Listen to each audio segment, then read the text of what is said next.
with that being said, it is my distinct pleasure to introduce to you Glenn Copen. Glenn, take it away. Thanks, Rick.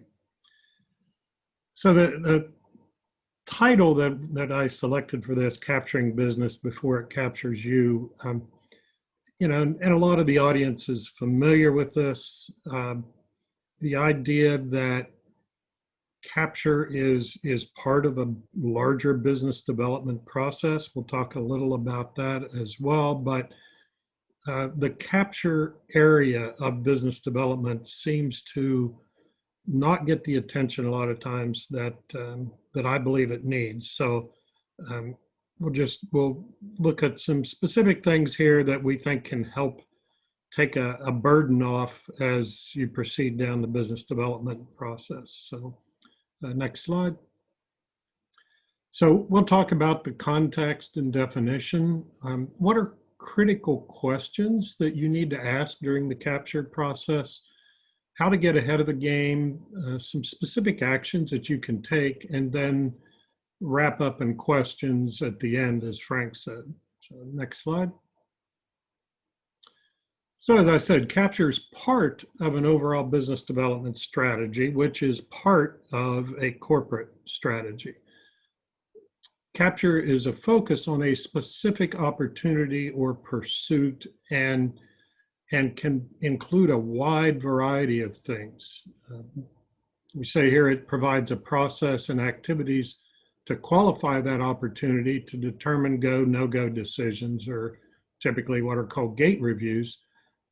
But there are side activities that can be included. We won't go in great detail today, but even things like meeting with your political representatives to see what their thoughts are on a procurement. But the capture process provides essential and really critical information for the proposal development process. And we'll talk about this a little later on, but what happens a lot of times, these activities get pushed back to the proposal development process and they chew up valuable time there. Just you can read at the bottom, capture helps us figure out if we're pursuing the right things, and it helps us get ready for proposal development, but also helps provide those gate reviews. One of the hardest things in the world to do is say no once you've started a pursuit. And capture can help in that determination of whether you should proceed or not. So don't want this to sound negative, but we do want to point out things as we go through here that could be indicators that you may not want to proceed with this. Next slide. So it identifies critical questions, as we were saying, to determine the viability. Do we know the customer? And that was one of the questions we've always asked in companies that I've been at is, have you shaken the hand of the decision maker? If we don't know the customer, how can we properly respond to their needs? That's the next question. Once we say, yes, we know them, we know what they need, then what are the capabilities that they need to fulfill this? And do we have those capabilities? Do we have a solution? Do we know how many people, what type of people are needed? Do we know what they expect from their staff? Is it on-site, off-site? Obviously, in today's world, things have changed dramatically in that arena. So once we know the requirements, do we actually have the personnel? And we'll look later on in the presentation how to address these things, but can we staff the contract? And then can we show the customer that we have done this, that we can prove that we have the capabilities to address their requirements? Next slide. So we just kind of go through again, we're just running through this quickly today, but in the few minutes we've got, what do we do when the answer is no to one or more of these questions? Do we know the customer? If the answer to that is no, then we've got a significant issue. If we can't address the customer's requirements because we don't know them? Can we team with someone who knows them and the customer knows as well? It's very hard to go into a brand new customer where you've never been or your teaming partners have never been and address what they need the way other companies can who if they have that customer intimacy. Again, do we know their needs? Teaming can help, but only if you're putting together a strong team. And do we have the capabilities? If we don't have the capabilities, why are we bidding this in the first place? I mean, this is likely a showstopper.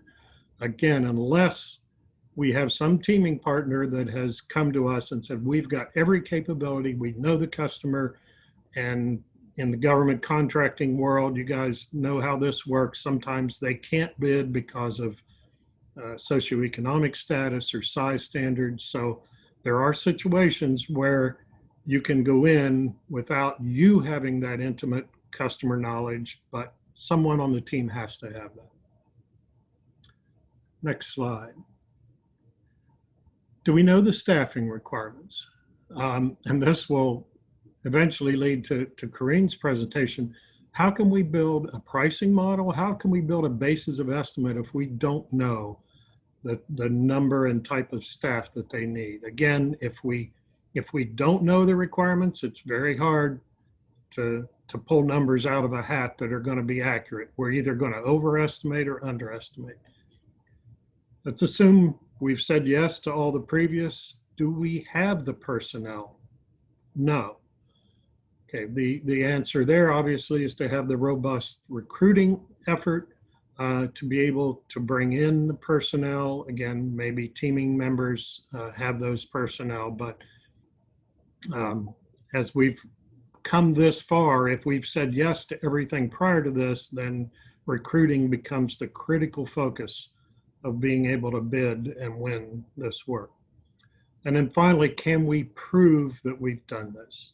Again, depending on the RFP requirements, if we can't provide past performance to show the customer we've done this, sometimes the RFP just says you must have a certain number of past performance references. If you don't, you don't qualify. In other cases, we have some that may be similar that we can focus on it, but we must be able to prove it not just in a past performance volume, but in speaking to the technical solution or technical requirements. Here's where we've done it, and here's why it has worked. So again, not meaning to be negative, but if we've answered no to one or more of these questions, we really need to consider, should we continue this pursuit? So let's get beyond the negativity, and next slide. What can we do to get ahead of the game? We've all probably been there. I've seen this with startup companies, small companies, mid-size, and even large companies where an RFP comes out and they say, oh, this is a perfect fit for us. We're going to pursue this. If that's your first understanding of an RFP, you're probably too late. There are exceptions to that, but what we're going to talk about here is how to get ahead of the game and not waiting for that RFP to hit. And I said that the title is How to Get Ahead of the Game. In my opinion, it's actually how to stay on track. If capture isn't managed early in the process, you're going to be behind. You're going to spend time doing things that you could have done ahead of time that are going to chew up valuable cycles during the proposal process, when it seems like everybody, again, from small to large companies, are always down to the last minute trying to finish things. So again, you can be significantly behind if you haven't done these things. Next slide. Kind of repeating myself, but these things are obviously closely tied to the critical questions we talked about before. Do we have the capabilities to meet the customer's needs based on knowing the customer? If the customer has put out market research, an RFI or a draft RFP, we need to be able to map our capabilities and our teammate capabilities to the customer needs. If there are gaps then we either need to add additional team members or personnel or determine some way to fill a gap in the capabilities. Identifying existing and needed personnel, back to the staffing question. Do we have existing personnel who could either be representative of the type of personnel we would apply to this, or actual resumes that we can use in the proposal? And again, the gaps, personnel we need, a lot of times there will be key personnel identified and they must have certain qualifications. Getting ahead of the game and having this staffing profile set up ahead of time can save a lot of time towards the end of the process. And then past performance. Usually RFPs will require anywhere from 1 to 4 similar size, scope, and complexity contracts to this opportunity. We should be able to identify those and start focusing those on how they align with this current opportunity. Next slide. So if these things are not done during capture, they can be done during proposal development, but again, they consume time. And I'm assuming everybody on the webinar today has experienced this. But things like developing a corporate overview, focusing on the type of requirements in this opportunity. You should have a library of impressive facts about your company, awards, certifications, personnel, experience, the citations you've gotten, customer quotes, that type of thing. You should be able to have it's not true boilerplate, but at least a template of your corporate overview available. A matrix or a meatball chart of the capabilities with the customer requirements. Talked about that on the previous slide. Mapping what we know we can do to what the customer wants. Identifying the past performance, and again, aligning those with the requirements. It's one thing to say we have a past performance that is similar in size, scope, and complexity, but if we don't actually use the words of the current opportunity in describing it, the reviewers may not readily see that. And then finally, the personnel, we should be starting to get resumes ready. And the same thing as with past performance, aligning the resumes with the words that the customer has used in this RFP. So this is a kind of a mini set of things that can be done. We just kind of wanted to whet the appetite in this presentation, but these types of things can save, I'd say 1 hour during capture for each of these activities would save probably 3, 4, 5 times that many hours if you're pushing it down to the last minute. Next slide. So sometimes people will say, well, do we really want to start early because the final RFP is not out yet? The objections say, well, if we do these things, it may drive us to a no-go decision and it will be wasted effort. Well, first of all, this capture process provides insight into that gate review and no-go decision. And much of the effort of what I've talked about today is reusable in other proposals regardless, but if you don't come to a no-go decision in a timely manner, you're going to waste a lot more effort down the road when you realize you really didn't have a chance to win this work. And then the final one is, well, we don't know the specific requirements until the final RFP. That's true, but I'll go back to the beginning. If we don't have a good idea of what's going to be included in this opportunity, our pursuit of this is probably questionable. If we didn't know about it until the final RFP, we're going to be trying to do all these things in a very short time period and probably with little chance of success. So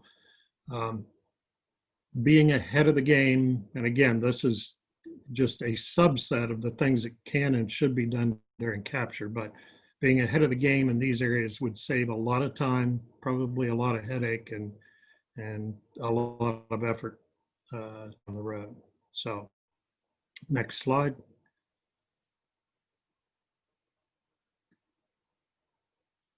Lindsay, next slide.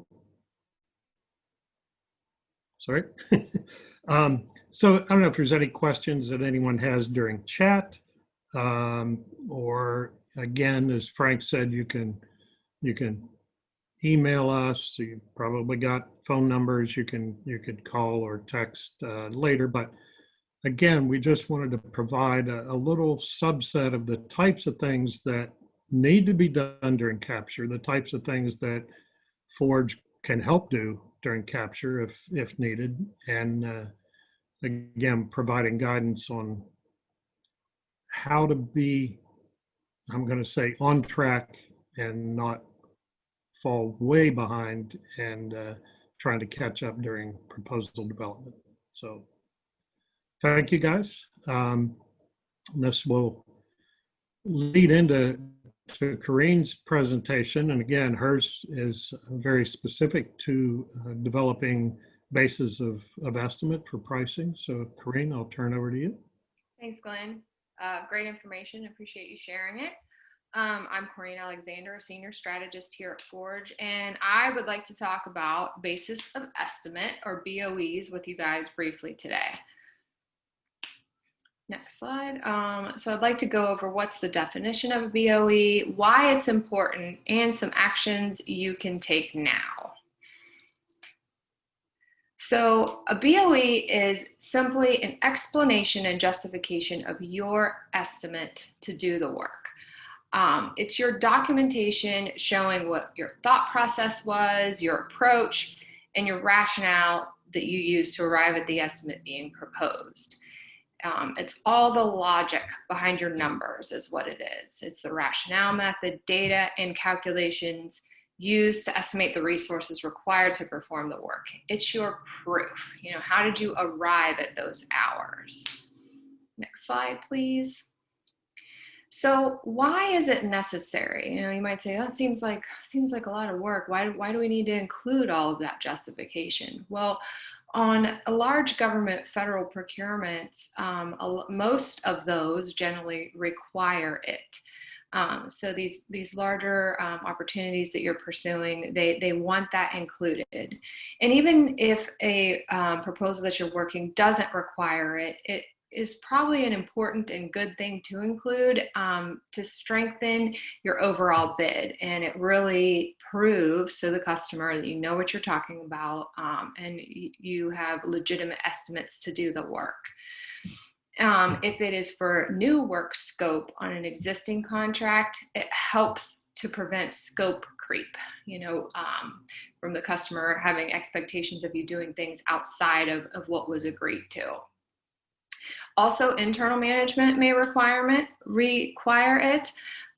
They want to understand the bids before they commit the company to something. They want to know how we came up with that estimate. And then when you have won a proposal, those initial basis of estimates end up being the starting point for your program baselines. So lots of important reasons that BOEs need to be included and need to be solid. Next slide, please. So there's multiple rationale types that you can use when pulling together your basis of estimates. And I've listed them here, and they are ranked in order of most desired down to least desired. So the best and the strongest BOEs, the rationale that you can use is based on historical program task and cost data. So this would be historical programs that you have worked and have actuals for of similar scope and complexity to the new program that you are creating estimates for. There's also historical program or organizational productivity parametric data. And so this would be, a metric of source. So one example would be lines of code per hour. And there's many other examples, but someone more engineering minded maybe could give better or more examples of that. A firm quotation would be from a subcontractor or a supplier. Level of effort is just more heads for a period of time, so not a lot of detail behind that. And an engineering estimate is very opinion-based, not really facts to validate that. It's more of an educated guess, and that's why it falls last on the list of preferred rationale methods. Next, please. So I'd like to dive a little bit further into the most preferred rationale method, which is that historical program task and cost data that I mentioned. And so this is going to be a comparison of your estimated scope to equivalent work previously performed. You've done it before, you knew it took this long to do it, you have that data.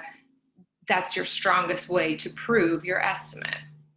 And again, these programs, as you're selecting them, they need to be of similar scope and complexity to the one that you're currently proposing. You need to explain why the program is validly comparable, and detail a comparison of the program itself and the tasks to the estimated effort. If they are similar in scope and complexity, but there is, some difference, then you can scale certain areas of it, which is sort of this relative factor, adjusting actuals from similar tasks, which is the second bullet there. So, if maybe your historical program is more or less complex than the new one that you are proposing, maybe there is a factor that would make sense. Oh, we're building, 2 towers in this new proposal. We only had to build 1 in the first one. Therefore, we're going to reduce the work by 50%. Whatever makes sense, but whatever you come up with needs to be detailed and explained as to how you came up with that. You also need to compare the relative labor mix as to how the historical program and the new program compare. And you need to compare those two on an hours and equivalent heads basis, not just head count or staffing levels. So it would not be just saying, oh, there was 100 heads over here, so we're going to use 100 heads this time. That's not really detailed enough. Additionally, once you have all of this historical program data selected and you've noted it in your BOEs, you must also state where that supporting data and documentation can be found internally for your company, and that's from a DCAA audit perspective. Next slide, please.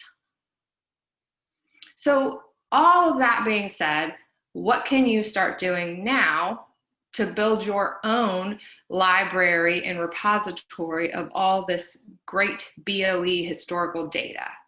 Well, I would say the first thing that you could do is take a look at what your company is already doing. How are you putting together your timesheets? Is everybody recording their time at a low enough task level that it would make sense that you have those kind of things captured? Is it easy to run reports from your timekeeping system and analyze the data or group the data? What kind of customer reports are you already putting together? A lot of customers require weekly reports or monthly reports, that talk about the tasks accomplished, how long it took to do them. Maybe your quarterly financial reports have some of this information. And what changes could you make to the things that you're already doing? And you don't want to go to the point where your return on investment is minimal. You don't want to overly tax people with trying to collect time charging at such tiny increments that it's just overly taxing. But what slight changes could you make to the reporting that you're already doing so that it does produce meaningful data for you to then store and be able to later reference for these basis of estimates? Next slide, please. All right, so that will be it for me. There's much more that could be discussed on basis of estimates, obviously, and I would love to talk more about it. If you have any questions, please feel free to reach out. My contact information is there, and I really appreciate you guys letting me share with you today. Well, thank you, Corine. Appreciate that, and thank you, Glenn, as well. I think, in the short period of time that we have, and by the way, I miss actual real lunches and learns, opportunities. I miss having a meal more than anything, I guess. But I do apologize that we don't have two-way audio going here. It's I think Bob Wentz pointed out that because we're on webinar style, that's probably an issue. So for future lunch and learns, we'll certainly make that adjustment. If anyone does have a question, please feel free to put it in the chat box, and I'd be happy to read it to our speakers. But otherwise, I would also encourage you to reach out to both of them through their email addresses, gcopen@forgebz.com or calexander@forgebz.com. Or you can contact us through our general email address, max@forgebz.com as well. And we'd be happy to get back to you and answer those questions. Also, I would invite everyone to follow us on LinkedIn and Twitter and Facebook as well. And so we also have recently launched with our producer, Lindsay Moran, we've launched the Forge Ahead podcast that's available on YouTube, Spotify, Google Play, and Apple iTunes. And so we're just getting that up and running, and I would certainly encourage any of you to participate in that as well. So, well, with that being said, I thank you for your time and your attention. And I hope that this session brought to you by both Corine and Glenn was beneficial to you. And we wish you well in the new year. All the best for 2021. And please stay in touch. Thank you and have a great day.